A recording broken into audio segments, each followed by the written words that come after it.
I avoided near disaster. Stay tuned and all will be revealed.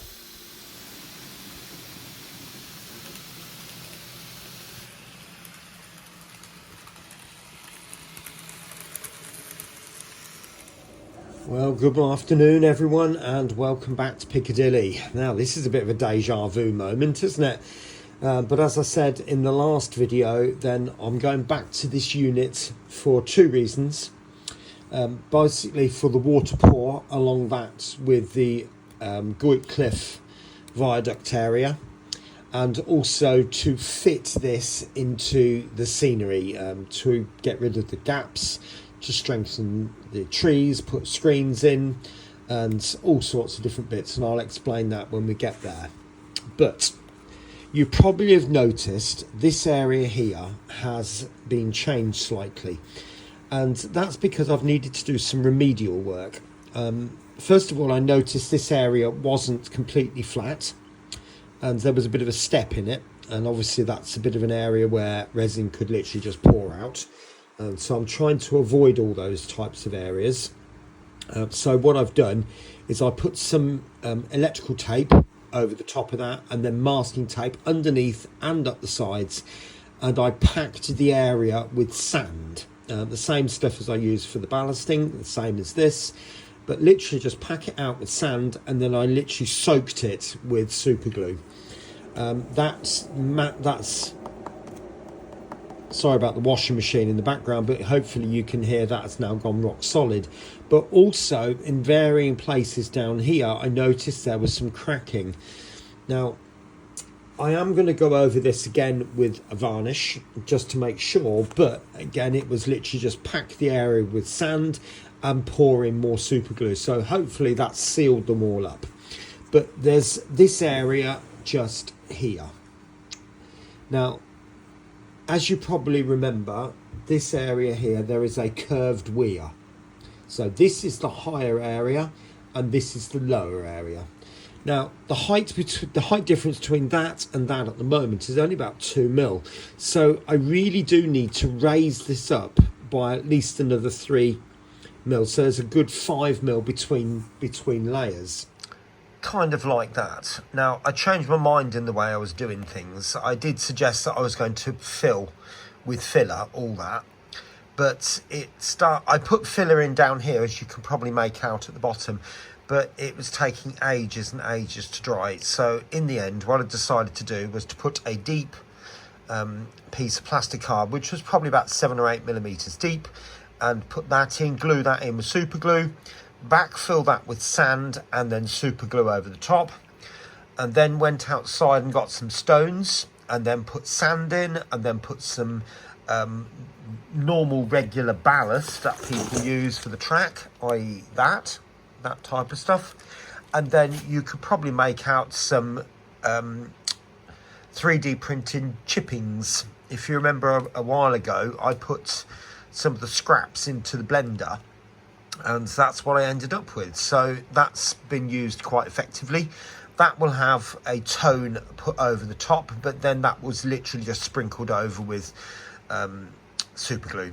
Now you might be thinking, why didn't I use PVA? Because resin can sometimes rejuvenate PVA and cause problems. So I'm trying to avoid using PVA like the plague, hoping that it's going to be all right. Again, because I've not done this before and it is all new territory, but one step at a time, eh? We'll catch you later. Right, welcome back. Now I thought whilst the other unit is gluing, I thought I'll show you what I've done to prepare this side of things. Obviously the scenery's been removed. That's just gone into temporary storage whilst I do this. But what I'm not going to do is keep flitting backward and forward between the two units, because otherwise it's going to get very repetitive. And what I do on the tall veil unit is exactly the same pretty much to what I'm going to be doing here. So there's no value in keep on going back and forth. So I'll show you more about this towards the end. So it was cut right through to the main depth, which is there, and that was all the way along. And then this piece was added afterwards and then just literally just glued in. Now then it had a very, very generous helping of matte varnish over the top, obviously then sand, the chippings from the 3D printer that I mentioned, stones, ballast, all sorts of bits in there, which actually I think looks quite nice. So when the water goes in, it should really help it to pop. All right, welcome back. So both boards have been prepared. Torville has had another darkening coat, if you like, and another coat of matte varnish. So that is now drying. So whilst that's happening, I'm going to start thinking about the actual weir sections themselves. In other words, the mini waterfalls, if you like. That's another way of putting it. So what have I got here? Well, obviously on a cutting board, because it's got a grid on it, and that helps. But you'll also see it's shiny, and that is basic kitchen cling film, and I've taped it down on all four sides just to make it nice and tight. Now, to actually make the weir sections themselves, I'm going to be using some of that. There are lots of different clear corks, if you like, out there. Some silicone, some not silicone. That's entirely up to you. Right, now normally speaking, the end of this you'd slice off at an angle. You could probably see these little steps there, and that's usual for when you go around the bathroom and you decide which step you're going to cut it off at, which would determine how big a bead you get. But this has just got a hole in the end. You probably can't see that. Like that. There you go. And that will be absolutely fine. So I'm literally just going to drag it across like that. Get a bit more of an even coat.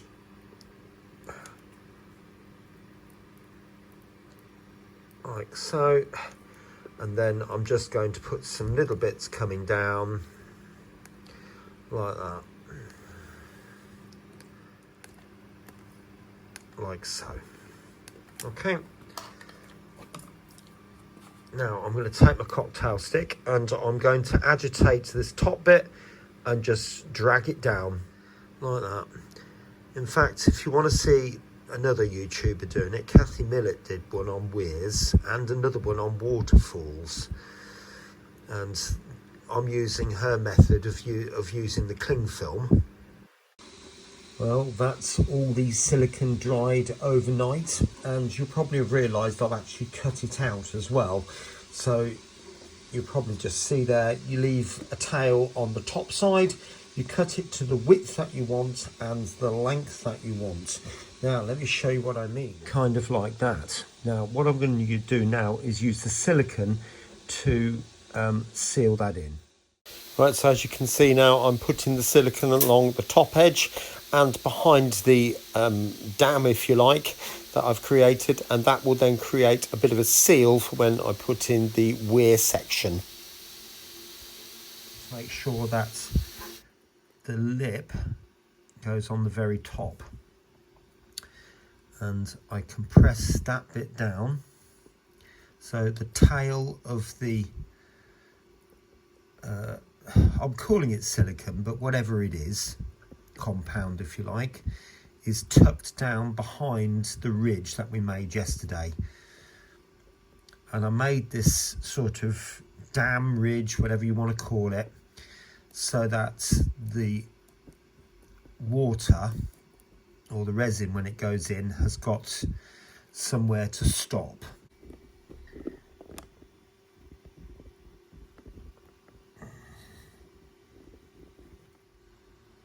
Like that. Bit more this side. Sorry, the camera is quite close to the unit. Taking it up into the back of the product to seal up the edge, because there'll obviously be a hard edge there. Right, real quickie now, as you probably realise now, I'm getting ready for the actual water pour. So I've put some masking tape over the edge of this. I've actually put 4 or 5 layers, to be honest, because I want this to be quite stiff. I saw a video recently where somebody put a single layer across, and it did stop the leakage, but it bowed out quite badly. and they ended up having to sand it all back, and that damaged the surface of the water, so it's all sorts of problems. But I've also taped it up underneath it there, and just as a final resort, and some of you may say this is overkill, I've put a little bit of the silicone product just around the outside edge there, just as a precaution. Well, I think I've just averted complete disaster. I've been trying to work out the volume of how much resin to put in here, and using the online calculator, which proved to be nowhere close. But as I poured, I thought I'll just pour water in, because it's supposed to be watertight. And what was happening was, this section here is just like a sponge, and it's soaked right through to the bottom, and that's why I put it on a box. Although it wasn't pouring out the bottom as such, the underside of the unit was getting very wet, and so for the last hour it's just been drying out. Now trying to work out what to do, and it might be the best option is to put some more of this product in and spread it all the way around. My word, that's been an experience. Just before I show you this, I'm pointing to just a different area. I'll look at the 323, shall we? Just a moment, just to take our attention away from the situation. Well, as I said in the last clip, I tried to work out the quantity of resin that I would need. So I had the bright idea of putting water in it, and just to see, that would give me an idea of roughly how much I would be putting in, and I can measure the amount I'm putting in. Now, I soon discovered that the actual unit was not waterproof. Ready? Yeah. So because I couldn't trust the acrylic varnish to seal it all up, I've literally had to go in with the product, which I know is definitely waterproof because it's designed to go around showers and baths and toilets and all sorts of places like that where water's basically. And I've literally squirted it on and then pushed it in with a brush. And well, I mean, you can see that bit there as well now, how that waterfall has come out. And obviously there'll be some white going on that, but I'm hoping that this will seal it all up. But you live and learn, don't you? I did say I've not done this bit before, but you know, one step at a time. So the video, if I can get the resin into this unit, then I'll complete with this and then show you the tour veil. But I don't think tour veil is going to be ready because it's got to dry out. It's not sopping wet by any means, but it's damp underneath. Right, welcome back. Now to bring you up to date, you can see I've got the river there, and I have, like I said to you in the last clip, I've switched to demonstrating on this one as opposed to the other one. I've had it on a portable radiator for most of the morning, and it seems to have dried out quite nicely. So I have gone ahead and put this substance in. I've gone for this, like I said, it was cheaper. Now this is crystal clear, but I'm planning on putting in a little bit of acrylic paint, which apparently, according to the videos, you are allowed to do. So you get a bottle of hardener and a bottle, obviously, of resin itself. Okay. Now, independently, I've bought a load of sticks, but you get one plastic stick with the craft resin, but I will be using these because there's so many more of them, and it doesn't matter if I ruin them, whereas that I could probably use that as a spatula somewhere else. I went about and bought some cups. Now, in hindsight, and everything's in hindsight these days, I should have bought cups with volume markings on them. So what I had to do is use a measuring jug, fill that up to 100 millilitres mark, pour water in and mark it on with a pen, then fill it up to 200 millilitres and mark it on with a pen. So hopefully you can just about make that out. Yeah, and the same on that one. Okay, now the idea would be that I'm going to put in the hardener first. That's what people are recommending. Right, so I've just pulled the lid off, and there is a ring pull in here. Oh, I see. Okay, so obviously a little stopper there. I'm doing it slowly. Now this resin says that it's bubble free. I don't know whether any resin can claim quite that. And the resin going up to the 200 mark, a tiny bit more. I'd say call it a day there.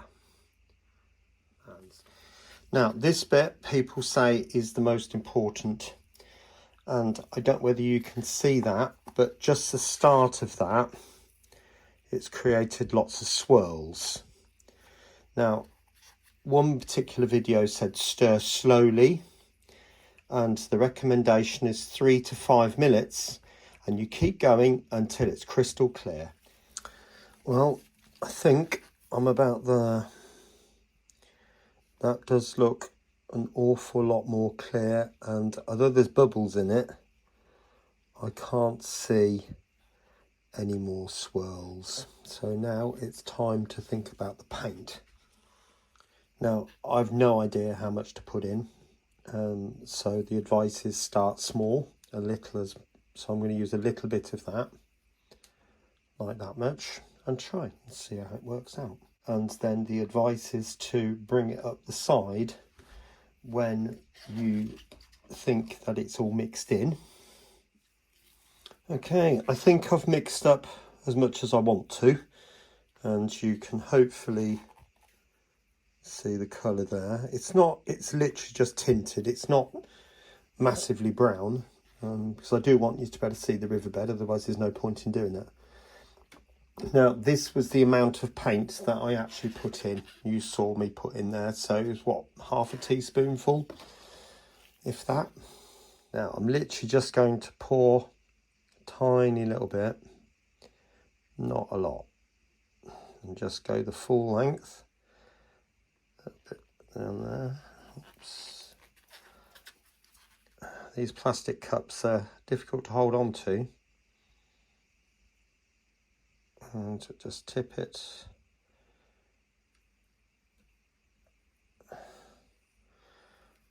And it's turned out that that gantry is in the way, and just a gentle tip.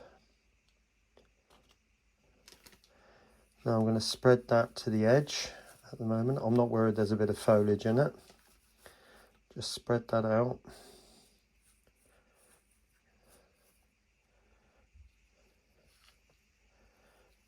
Just a little bit more. Now you can go, with this particular resin, you can go to a depth of 6 millimeters. You can buy a deep pour one. That takes 48 hours to set.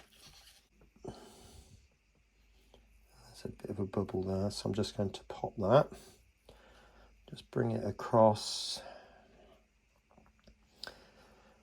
I have to say, this is a bit of a scary moment. I mean, we all go through these things, and there's a first time for everything, isn't there? And I mean, I've done so many different things. You get so many different experiences doing model railways. So when somebody says to me, I've not done this before, I get it. Doesn't matter what aspect of model railways that might be, I get it. Right, so what I'm going to do now is add it until this starts to tip over. So just gently, because it should start to fill up all over now. So what I want to do now is just get it to the edge of this bit here, because obviously a weir would come over at the top point. Now it isn't, the whole river isn't quite level, but again I'm not that worried, because once the foliage goes back in, you won't notice. So I'm just going to keep doing it, keep doing it, keep doing it until it starts to run over the top.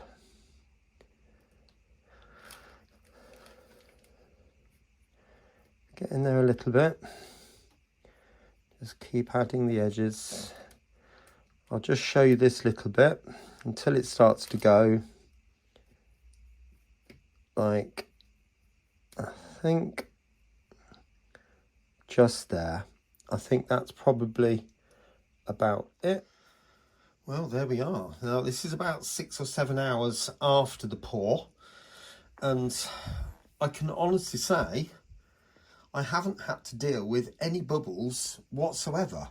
Now, it says on the box it was bubble free, and yeah, it really was bubble free.